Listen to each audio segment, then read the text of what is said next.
ভাই রে ভাই, আজকে আমি নিয়ে আসছি সবার মাঝে একদম ফ্রেশ টাটকা মানে গাছের সবজি। আচ্ছা যাই হোক, মানে একদম ফ্রেশ টাটকা সবজি। তো আসসালামু আলাইকুম, আপনারা কেমন আছেন? আলহামদুলিল্লাহ আমরা ভালো আছি। তো প্রথমে দেখতে পাচ্ছেন আমি কিন্তু জিরে ফোড়ন দিয়ে দিয়েছি, তেজপাতা, এলাচ, দারচিনি এগুলো দিয়েছি।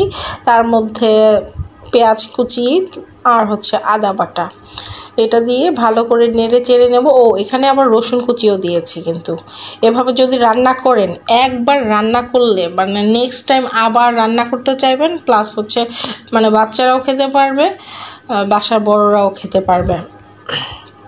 তো যাই হোক, এই যে আদাটা দিয়েছে, আদা পেস্ট করা ছিল আগে থেকে, আর লবণ, মরিচ ফাঁকি, হলুদ, ধনিয়া, তারপরে একটা সিক্রেট মশলা কিন্তু আমি সবসময় প্রত্যেকটা রান্নাতেই ইউজ করি।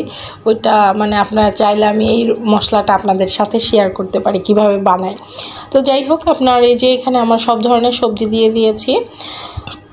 সবজি দিয়ে নেড়ে চেড়ে আপনার ঢাকা দিয়ে দিব। তারপর কিছুক্ষণ পর রেস্টে রেখে আবার আসবো। ঢাকা দিয়ে দিচ্ছি যে এই তো আপনার এর মধ্যে কিন্তু আপনার অবশ্যই পানি দিতে হবে একটু, কারণ আপনি যদি পানি না দেন সবজিটা কিন্তু সেদ্ধ হবে না ঠিক মতো। সেজন্য আপনার পানি দিয়ে একবারেই আপনার রান্নাটা বসাই দিতে হবে। অনেকে অনেকভাবে রান্না করে, বাট আমি এইভাবেই করি। আমি দেখেন যে আপনার আর সেদ্ধ হয়ে গেছে, মানে সর্বোচ্চ 10 মিনিটের মধ্যে আপনার এই সবজিটা হয়ে যাবে। তারপর পাঁচফোড়ন মাস্ট বি এই সবজিতে দিতে হবে। পাঁচফোড়ন ফাঁকি আর একটুখানি জিরে ফাঁকি দিয়েছি, আর 2টা শুকনা তেলে রাখা শুকনা মরিচ ওটা দিয়ে দিয়েছি।